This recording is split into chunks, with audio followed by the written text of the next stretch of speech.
আসছে যারা বোলিং আছে ইতারা ব্যাটিং আরেকটু বেনিফিটসগুলি ইনশাল্লাহ না আসছে ইনশাল্লাহ বিশ্বকাপ নয় এশিয়া কাপ নয় আরে প্রত্যেকটা ম্যাচ আনা জয়লাভ করতে যাম।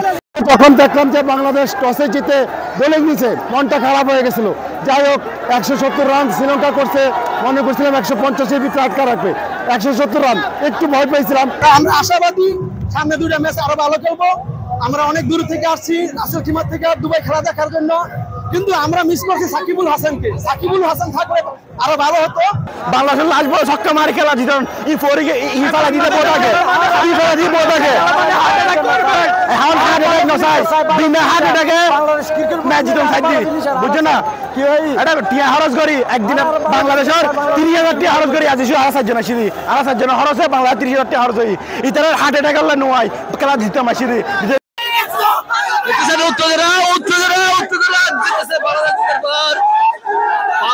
আনন্দিত আমরা।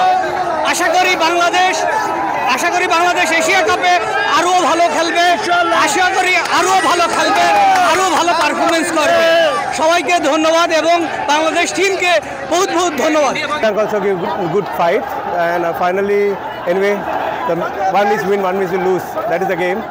So we wish Bangladesh and also we'll see the next matches coming for the Sri Lanka. No. আমি অনেক খুশি। ইনশাল্লাহ বাংলাদেশ এই এশিয়া কাপে রেকর্ড করেছে। আবুধাবি থেকে শুরু থেকে আমরা বাংলাদেশের ম্যাচগুলো দেখছি, বাংলাদেশ হারছে, তারপরে আমরা আমাদের মন খারাপ করে আবার খেলা দেখতে গেছি আবুধাবিতে। এখন আজকে বাংলাদেশ বনাম শ্রীলঙ্কার খেলা, প্রথম শ্রীলঙ্কার সাথে হারছে, তারপরে আমরা মনের সাহস নিয়ে আবার আবুধাবি থেকে দুবাই চলে আসছি এবং আমরা আজকে জয় ছিনে নেব প্রত্যাশা নিয়ে দুবাই শেখ জায়েদ ইন্টারন্যাশনাল ভাইয়ের গ্যাপ কেউ পূরণ করতে পারবে না।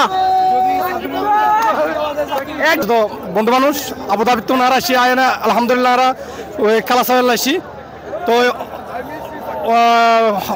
হতা হনর বাসে হারা গেলায় কিলে আর যে খেলা দেখি আর যে একদম আর মন শান্তি গিয়ে গই আলহামদুলিল্লাহ আর দিও ফাইনাল খেলা খেলা চাই আর ইনশাআল্লাহ ওকে বাংলাদেশ তো আজ এই ম্যাচে সাইরা বহুত বেশি খুশি লাগছে তো এটা আজ সাইফ আছে না যে তৈরি তো যে খেলা কিন্তু দেখাই দর্শক মুখ দই গই